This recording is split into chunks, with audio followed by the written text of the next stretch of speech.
Malaysia menegaskan tingkah laku Israel di wilayah Palestin yang diduduki OPT sebagai satu tindakan dirancang yang membentuk satu lagi rantai dalam siri serangan berterusan rejim Zionis terhadap hak rakyat Palestin untuk menentukan nasib sendiri. Perkara itu ditegaskan Menteri di Jabatan Perdana Menteri, Undang-Undang dan Reformasi Institusi, Datuk Seri Azalina Osman Said ketika mewakili Malaysia menyampaikan kenyataan lisan pada sesi pendengaran awam di Mahkamah Keadilan Antarabangsa ICJ di The Hague, Belanda pada 28 April. Beliau berkata, Israel bukan sahaja telah lama gagal membekalkan keperluan asas kepada OPT, bahkan memusnahkan sumber di wilayah berkenaan secara melulu, termasuk kemudahan pendidikan dan kesihatan yang penting. Terkini katanya Israel menggubal undang-undang untuk mengharamkan operasi agensi bantuan dan kerja PBB UNRWA bagi pelarian sekaligus memutuskan talian hayat kemanusiaan utama untuk orang awam. Israel juga telah menyekat sepenuhnya bantuan kemanusiaan dan bekalan elektrik ke Gaza, menambah penderitaan besar terhadap penduduknya. Honor for Malaysia to appear again before the court in these advisory proceedings, yet it is a somber honor. We come not merely as a member of the United Nations, but as a voice echoing the pain of a people whose rights, homes and future are being dismantled before the eyes of the world. The question before the court is a grave one. What are the obligations of an occupying power and of a member of United Nations that continues without regard for international law or human decency to obstruct, undermine and dismantle the very systems built to preserve human life and dignity in the occupied Palestinian territory? A little over a year ago, Malaysia was addressing the court on the policies and practices of Israel in the OPT. Unfortunately, the situation in the OPT has deteriorated even further since that day in February 2024.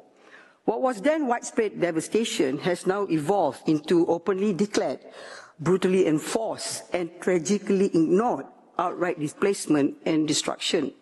In the last few weeks, we have witnessed not only a renewed offensive against the Palestinian population in the Gaza Strip and the West Bank, but also statements by senior Israel officials that leave no doubt Israel's intention is to bring about the ultimate denial of the Palestinian people's right to self-determination through their eventual displacement and elimination.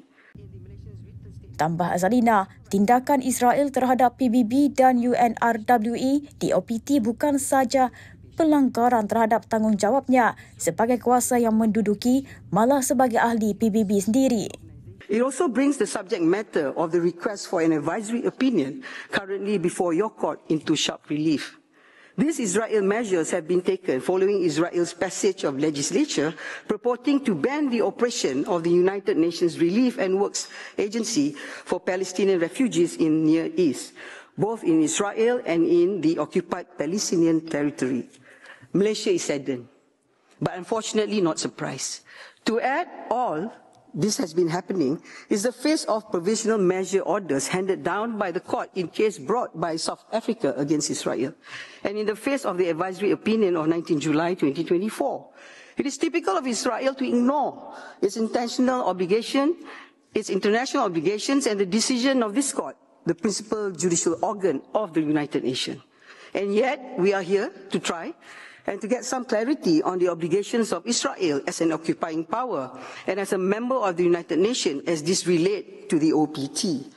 The authoritative statements of these obligations by the court will greatly assist the General Assembly in its effort to bring to an end, in accordance with the court's advisory opinion, as mentioned, Israel's unlawful occupation of the OPT. Tegas Azalina lagi, Malaysia berdiri di hadapan Mahkamah yang mulia bukan semata-mata untuk bersuara bagi pihak rakyat yang hidup di bawah penjajahan, tetapi untuk menyuarakan suara setiap warga yang percaya kepada keadilan, maruah dan kedaulatan undang-undang antarabangsa.